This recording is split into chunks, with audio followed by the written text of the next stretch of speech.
Four-star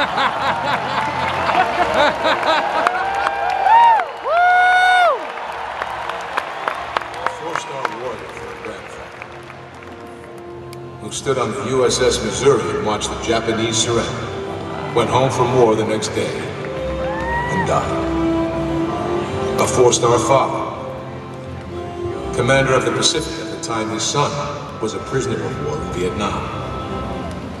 His father would take a single guard and drive to the border between North and South Vietnam. He'd stand for hours, gazing north.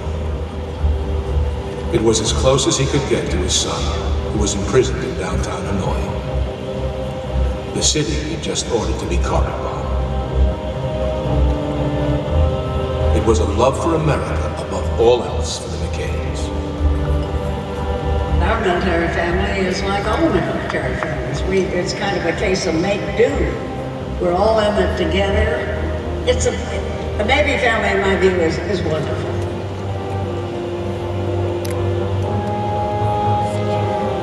John McCain's remarkable role in America's history began before Vietnam.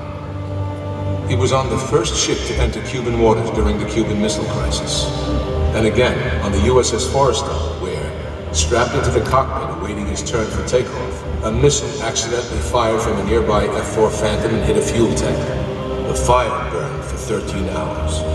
134 men lost their lives. John McCain's life was somehow spared. Perhaps he had more to do. A year later came Hanoi, critically injured and with wounds never properly addressed. For the next 5.5 years, John was tortured and dragged from one filthy prison to another. Violently ill, often in solitary confinement, he survived by the faith he learned from his father and grandfather. A faith that there is more to life than self. In his book, Faith of My Fathers, John wrote, "In prison I fell in love with my country. I had loved her before, but like most young people, my affection was little more than a simple appreciation for the comforts and privileges most Americans enjoyed and took for granted.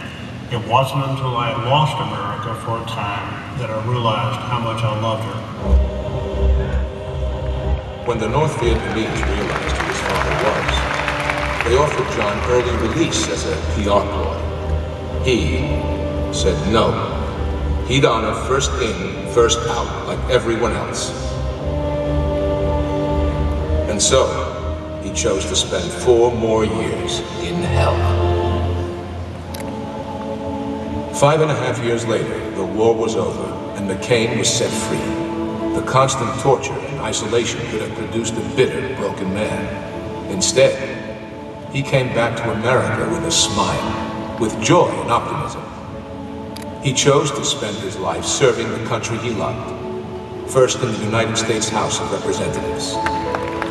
Where else in the history of the United States of America have you had a person over time with experience that he has? It says much about the man that Senator McCain led the efforts to normalize relations with Vietnam. 5.5 years in their hell, and he chose to go back because it was healing for America. That's country first.